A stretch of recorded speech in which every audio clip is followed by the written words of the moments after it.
নমস্কার, আমি অ্যাস্ট্রোলজার বৈশালী সরকার। ৪ঠা মার্চ থেকে ১০ই মার্চ সারাটা সপ্তাহ আপনাদের কেমন যাবে, ১২টা রাশির কি কি সমস্যার মধ্যে পড়বেন এবং সমস্যাগুলো থেকে কি করে মুক্তি পাবেন সেটা নিয়েও আলোচনা করব। শুরু থেকে শেষ অবধি আমার সাথে থাকুন, সবটাই জানতে পারবেন।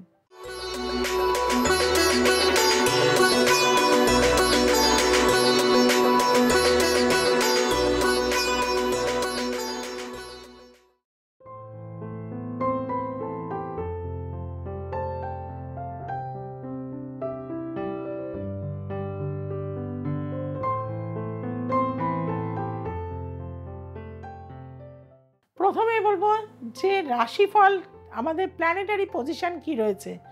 মেষের ঘরে রয়েছে বৃহস্পতি, কন্যা রাশির ঘরে রয়েছে কেতু, চন্দ্র চলে গেছে বৃশ্চিক রাশি অর্থাৎ ন্যাচারাল জোডিয়াকের অষ্টম ভাবে, দশম ভাবে রয়েছে কিন্তু শুক্র মঙ্গল মকর রাশিতে ঘরে, একাদশ ঘরে রয়েছে রবি, বুধ এবং শনি, দ্বাদশ ভাবে রয়েছে রাহু মহারাজ। মেষ রাশির জন্য এই সপ্তাহটা একটু টাফ, অর্থাৎ কর্মক্ষেত্রে কিছু কনস্পিরেসির মধ্যে পড়ে যাওয়ার কানেকশন রয়েছে, শত্রু ভীষণ অ্যাক্টিভ হয়ে রয়েছে, শরীরে অম্বল, অ্যাসিডিটি, পেটের সমস্যায় ভীষণভাবে একটা সমস্যার মধ্যে আপনি থাকবেন। অর্থাৎ কর্মজগৎ এবং দৈহিক জায়গা দুটো দিক থেকে খুব প্রবলেমের মধ্যে থাকবেন। যারা স্টুডেন্ট রয়েছেন তাদের কিন্তু বারবার বলবো ভুল পথে পা দেবেন না, আপনারা কিন্তু ভুল পথের দিকে যাচ্ছেন। এই সপ্তাহে কিন্তু সেই ধরনের ইন্ডিকেশন রয়েছে। নিজেকে থামিয়ে রাখুন, ধৈর্য রাখুন, পড়াশুনোর দিকে মনোসংযোগ নিন। আপনাদের বলবো আপনারা 5টা শুকনো লঙ্কা, কিছুটা গোলমরিচ দিয়ে প্রতিদিন আপনার মাথার ওপর ঘুরিয়ে গ্যাসেতে পুড়িয়ে দিন সারাটা সপ্তাহ। দেখবেন যে অ্যাংজাইটি, যে শত্রুতা, যে টেনশন, তার থেকে কিন্তু অনেক অংশে মুক্তি লাভ করবেন। আসছি বৃষ রাশি। বৃষ রাশির ক্ষেত্রে দেখা যাচ্ছে বাবার শরীর স্বাস্থ্য নিয়ে টেনশন রয়েছে, হসপিটাল ঘর হওয়ার যোগ রয়েছে, শারীরিক বিপত্তি যোগ এখানে ভীষণভাবে রয়েছে, মনের দিকে শক্ত হন। আর একটা হচ্ছে মানসিক আঘাত এই সপ্তাহে কিন্তু পাওয়ার যোগ প্রবলভাবে রয়েছে। যারা রিলেশনে রয়েছেন তাদের ক্ষেত্রে বলবো প্রেমজ সম্পর্ক ব্রেক হওয়ার জায়গা এই সপ্তাহে রয়েছে। নিজেকে কন্ট্রোলে আনুন, নিজের ধৈর্য রাখুন। আপনাদেরকে বলবো অবশ্যই আপনারা কি করবেন, কোনো বাহিত জলে একটু আটা গুলে নিয়ে তার মধ্যে একটুখানি মধু হোক বা গুড় হোক ঢুকিয়ে দিয়ে ছোট ছোট নটা গুলি করে পুকুরে দিয়ে দিন, দেখবেন উপকার হবেই। আসছি মিথুন রাশি। মিথুন রাশির কিন্তু দেখা যাচ্ছে অষ্টম ভাবে শুক্র মঙ্গল, অর্থাৎ কোনো অস্ত্রোপচার, চোট আঘাত, অ্যাক্সিডেন্ট, স্কিনের প্রবলেম এইগুলো কিন্তু এই সপ্তাহে আপনাকে ভোগাবে প্রচুরভাবে। এবং যে কাজ হওয়া ঠিক ছিল সেই কাজও কিন্তু আটকে যাবে। এই সপ্তাহটা কিন্তু খুবই সাবধানতা অবলম্বন করতে হবে। আপনাদের ক্ষেত্রে আমি বলে থাকবো যে আপনারা যথেষ্ট সাবধানতা অবলম্বন করবেন। বাড়িতে চুরি ডাকাতি হওয়ার যোগ রয়েছে, তার পাশাপাশি কিন্তু কোনো জিনিস মিসিং হওয়ারও যোগ রয়েছে, সেদিক থেকে সাবধান হবেন। আপনাদের ক্ষেত্রে বলবো সারাটা সপ্তাহ অসত্য পাতা নেবেন, তাতে রাম লিখে লিখে সাদা চন্দন দিয়ে হনুমানজির গলায় কিন্তু মঙ্গলবার শনিবার দিন এই সপ্তাহে দেখবেন অনেক অংশেই কিন্তু উপকার পাবেন। আর নিজে কিন্তু সাদা বস্ত্র সারাটা সপ্তাহ ধারণ করে থাকুন। আসছি কর্কট রাশি। কর্কট রাশি কিন্তু চন্দ্র দেখা যাচ্ছে একদম পঞ্চম স্থানে, ক্ষয়িষ্ণু চন্দ্র। মানসিক টেনশন সন্তানকে নিয়ে বাড়বে। যারা কনসিভ করে আছেন খুব সাবধানতায় থাকবেন, মিসক্যারেজ হওয়ার যোগ রয়েছে, সেদিক থেকে কিন্তু যথেষ্ট সাবধান, ডাক্তারি পরামর্শ, রেস্টে থাকুন। আপনাদের জন্য বলবো যে এই সময়টা কিন্তু নিজেদের হেলথেও যথেষ্ট প্রবলেম। রবি শনি যেহেতু অষ্টম স্থানে রয়েছে, হঠাৎ জীবনে কোনো বদনাম, অপজয়, স্ক্যান্ডালের মধ্যে বা লিটিগেশন এর মধ্যে কিন্তু জড়িয়ে যাওয়ার জায়গা রয়েছে। আপনাদেরকে বলবো অবশ্যই প্রতিদিন 8টা করে সাদা বাতাসা নেবেন, অশ্বত্থ গাছের নিচে অন্তত 7 বার ঘুরে সেই সাদা বাতাসাটা দিয়ে দেবেন। দিয়ে কিন্তু আপনারা একটু জল ঢেলে দেবেন, দিয়ে আপনার যে মনের কামনা বা কষ্টে রয়েছেন সেটা প্রে করে সেখান থেকে চলে যাবেন। এই সপ্তাহটা ননভেজ খাবেন না, পুরোপুরি ভেজ খেয়ে থাকবেন। আসছি সিংহ রাশি। সিংহ রাশির কিন্তু লগ্নপতির অবস্থান খুবই অশুভ। চারিদিক থেকে বাধা, ডিস্টার্ব, অ্যাংজাইটি, টেনশন, লস হওয়া, বিজনেসে নানান রকম যেটা বহু বছর ধরে আপনি হয়তো জয়েন্ট বিজনেস করেছেন, পার্টনারশিপ বিজনেস আপনার ছিল, কিন্তু এই সময় সেই পার্টনারই আপনাকে ধোঁকা দিয়ে থাকবে। তার জন্য বলে রাখবো, সকালবেলা উঠে ঘুম থেকে অবশ্যই কিন্তু এই মন্ত্রটি করবেন।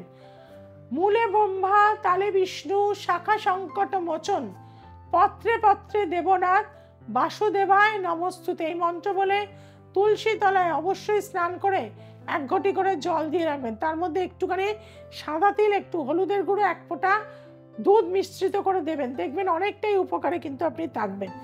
আসছি কন্যা রাশি। কন্যা রাশির লগ্নে কেতু রয়েছে। শরীরে পেটের সমস্যা, স্কিনের সমস্যা, নানান দিক থেকে কিন্তু প্রবলেমে পড়বেন। এবং তার পাশাপাশি কিন্তু আপনাদের মানসিক অস্থিরতা, কর্মের উন্নতিতে প্রবল বাধা, বা যে কাজটা ঠিক হয়েছিল সেই কাজটাও আটকে যাওয়া, এগুলো কিন্তু প্রবলভাবে আটকে থাকবে। এবং আপনাদের ক্ষেত্রে বলবো, এই সময় কোনো রকম গুরুস্থানীয় ব্যক্তি, এমনকি আপনার বসের সাথেও আপনি কোনো তর্ক বিতর্কে কিন্তু জড়াবেন না, তাহলে কিন্তু অনেকটাই অসুবিধার মধ্যে থাকবেন। আপনাদেরকে বলবো, হনুমান চালিসা অবশ্যই পাঠ করবেন প্রতিদিন, এবং ছোট গীতা বুক পকেটে নিয়ে কিন্তু বার হবেন বাড়ি থেকে। দেখবেন অনেক অংশেই কিন্তু ভালো থাকতে পারবেন। আসছি তুলা রাশি। তুলা রাশির কিন্তু এই সময় নতুন কোনো বিজনেস শুরু হওয়ার যোগ বা কানেকশন আপনাদের রয়েছে। যদি কোথাও নতুন কোনো কানেকশন আপনারা পান ব্যবসা ক্ষেত্রে, অবশ্যই সেটা অ্যাকসেপ্ট করে নেবেন। আপনাদের জন্য বলবো, এই সপ্তাহটা ভালো। আপনাদের নতুন কোনো ভূমি সম্পত্তি কেনার যোগও রয়েছে। এবং আপনাদের ক্ষেত্রে বলে থাকবো, কিছু দান করুন এই সপ্তাহে। বিশেষত কোনো শিব মন্দিরে গিয়ে আপনারা যদি 1 কেজি 250 গ্রাম চাল দিতে পারেন, বা দুধ দিতে পারেন, বা মধু দান করতে পারেন, বা 108টা বেলপাতা দিয়ে শিবজিকে অভিষেক করতে পারেন, সেটা ভীষণ ভালো হয়ে থাকবে। ওং ত্রয়ম্বকম যজামহে সুগন্ধিম পুষ্টিবর্ধনং উর্বারুকমিব বন্দনা মৃতর মুক্ষীয় মামৃতাৎ। ওং হুং জুং স্বা ওং ভূ ভুব স্বা নমঃ শিবায় নমঃ মহামৃত্যুঞ্জয় মহাদেবায় নমঃ, এই মন্ত্র করুন। আসছি বৃশ্চিক রাশির। বাড়ি, গৃহ, সম্পত্তি, ফ্যাক্টরি প্রচণ্ড ডিস্টার্বে থাকবেন। কোনো লস হতে পারে, কোথাও আগুন লেগে যেতে পারে, কোথাও চুরি হয়ে যেতে পারে, ভূমি নিয়ে সাংঘাতিক প্রবলেমে থাকবেন। গৃহবাড়ির শান্তিও কিন্তু নষ্ট হতে থাকবে, সেদিক থেকে ভীষণ সতর্কতা নেবেন। নিজের হেলথেরও কিন্তু খেয়াল রাখবেন। গাড়ি বা বাইক যদি চালান, খুব সাবধানে। স্টুডেন্টদের বলবো, পড়াশোনায় মনোসংযোগ দিন, না হলে কিন্তু ইয়ার লস হওয়ারও কিন্তু যোগ রয়েছে। এই সপ্তাহে ভীষণভাবে যে টেস্টগুলো আছে ভালো করে দিন, পড়াশুনো মনোসংযোগে করুন, পূর্ব দিকে মুখ করে পড়ুন। আপনাদের বলবো, একটা কাচের পাত্রে গোমতী চক্র নেবেন, রাত্রিবেলা করে ভিজিয়ে দেবেন, ঢাকা দিয়ে রাখবেন। সকালবেলা গোমতী চক্রটি তুলে নিয়ে জলটি সেবন করুন, ভীষণ উপকার হবে। আসছি ধনুরাশি। চতুর্থে রাহু, দশমে কেতু। হঠাৎ করে চাকরিটা চলে যেতে পারে, হঠাৎ করে জীবনে বদনাম অপযশ চলে আসতে পারে, কোনো কনস্পিরেসির মধ্যে আপনি কিন্তু জড়িয়ে পড়তে পারেন। এই সপ্তাহটা ভীষণ সতর্কতায় থাকবেন। কাঁচা হলুদ 1/2 ইঞ্চি করে, মধু হোক গুড় দিয়ে হোক, অবশ্যই খাবেন। দুর্গা নাম অবশ্যই করবেন। নমঃ দুর্গে দুর্গে রক্ষণী রক্ষণী স্বাহা 108 বার লাল কালি দিয়ে প্রতিদিন লিখুন। এবং সর্ববাধা বিনির্মুক্ত ধন ধান্যং সুতান্বিত মনুষ্য মত প্রসাদেন ভবিষ্যতি ন সংশয়, এই মন্ত্রটা অবশ্যই করুন। আসছি মকর রাশি। মকর রাশির ক্ষেত্রে কিন্তু এই সপ্তাহটা ভালো। নতুন কোনো শেয়ার মার্কেট বলুন বা নতুন কোনো অপরচুনিটি বলুন, আপনি অ্যাকসেপ্ট করতে পারেন। আপনার কোনো বন্ধুর দ্বারা আপনার জীবনে উন্নতি হতে পারে, তবে আত্মীয় স্বজনরা আপনাকে জেলাসি হিংসা করবে, সেদিক থেকে যথেষ্টই সাবধানে থাকবেন।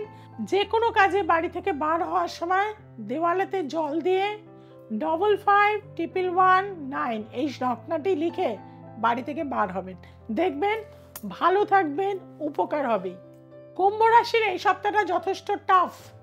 অর্থ না চাইলে খরচা করবেন না, নানান রকম দিক থেকে আপনার জীবনে সংকট চলে আসবে, দাম্পত্য জীবনে ঝড় চলবে, যারা এক্সট্রা ম্যারিটাল অ্যাফেয়ার্সে রয়েছেন খুব সাবধানে থাকতে হবে। রবি শনি বুধ এবং দ্বিতীয় রাহু অষ্টমে কেতু কোনো পুলিশি ঝামেলাও এই সপ্তাহে কিন্তু জড়িয়ে যেতে পারবেন। আপনাদের ক্ষেত্রে বলে থাকবো অবশ্যই কিন্তু দক্ষিণা কালীর মন্ত্র করবেন প্রতিদিন। জয়ন্তী মঙ্গলা কালী ভদ্রকালী কপালিনী দুর্গা শিবা সমাধাত্রী স্বাহা সদা নমস্তুতে, এই মন্ত্রটা অবশ্যই করুন, উপকার হবে। আসছি মীন রাশি। মীন রাশির স্টুডেন্টদের বলবো পড়াশোনায় মনোসংযোগ দিন, না হলে কিন্তু এবছরটা লোকসান হয়ে যাবে, লস করে ফেলবেন, আপনারা কোনোভাবে এক্সামে পাশ করতে পারবেন না। অনেক দিন ধরে আপনাদের মানসিক চঞ্চলতা বৃদ্ধি পেয়ে গেছে, একটানা পড়াশোনা করতে পারছেন না, মা বাবারা ভীষণ টেনশনে রয়েছে। তাদের ক্ষেত্রে বলে থাকবো এই সপ্তাহটা আপনাদের কিন্তু সাবধানে থাকতে হবে, বাড়ির পরিবেশ পজিটিভ রাখতে হবে, জীবনে যে তৃতীয় ব্যক্তি চলে আসছে তার থেকে দূরে থাকতে হবে, ফেসবুক ইনস্টাগ্রাম এইগুলো থেকে এই সপ্তাহ একটু দূরে সরিয়ে থাকুন, তাহলে কিন্তু অনেকটা জীবনের শান্তি পাবেন। আর এই শান্তি ধরে রাখতে মেডিটেশন করুন। আপনাদের নর্থ ইস্টে বসে যদি আপনি মেডিটেশন করতে পারেন সাদা বস্ত্র পরে প্রতিদিন অন্তত 15-20 মিনিট, তাহলে দেখবেন যে সমস্যার মধ্যে আপনি রয়েছেন অবশ্যই তার থেকে কিন্তু মুক্তি লাভ করবেন।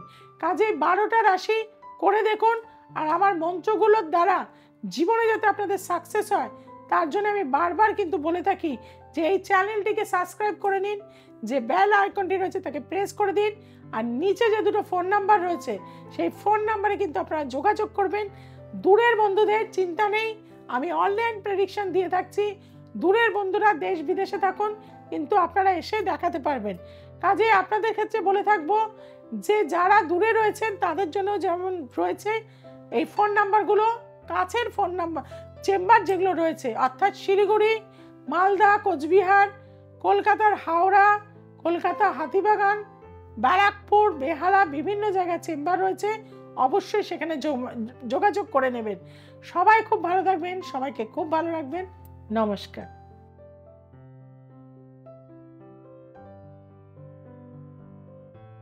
নমস্কার, আমার নাম সংঘমিত্র সরকার, আমি গাঙ্গুলি বাগান থেকে এসেছি। আমি বৈশালীদের কাছে এসেছিলাম নানান রকম সমস্যা নিয়ে, মানসিক সমস্যা, মনের দিক থেকে ভেঙে পড়েছিলাম, আরো নানান প্রবলেম ছিল। তো দিদির কাছে এসে দিদিকে সবকিছু খুলে বললাম, বলাতে দিদি আমাকে যেসব যেমন ভাবে আন্তরিক ভাবে উনি আমাকে সবকিছু শুনে যার যে সলিউশন গুলো দিলেন এবং যে রেমেডি গুলো দিয়েছেন সেগুলো ধারণ করে এখন আমি ভীষণ ভালো আছি। তাই সবাইকে বলবো যে যে যেমন ভাবে যেরকম সমস্যায় থাকুন না কেন একবার দিদির কাছে এসে মন খুলে বিশ্বাস করে বলুন, উপকার পাবেন। নমস্কার, আমি পারমিতা মাঝি। এর আগে আমার মাসির ছেলেদের জন্য এসেছিলাম, মানে ওরা এসেছিলেন, ওরা অনেক উপকার পেয়েছেন, সেজন্য আমি আমার দাদার কারণে এসেছি ওনাকে দেখাতে। কারণ আমার মাসির ছেলে বা দুই মাসির ওরা অনেক উপকার পেয়েছে, পরে যে যেটা মানে বাধা ছিল সেগুলো কেটে এখন ওরা এগিয়ে গেছে। সেই জন্য আমিও এসেছি আমার দাদার দেখানোর জন্য, যাতে প্রতিকারটা হয়। আপনারাও আসতে পারেন এখানে, এসে বৈশালী ম্যামের সাথে আপনারাও উপকার পেতে পারেন।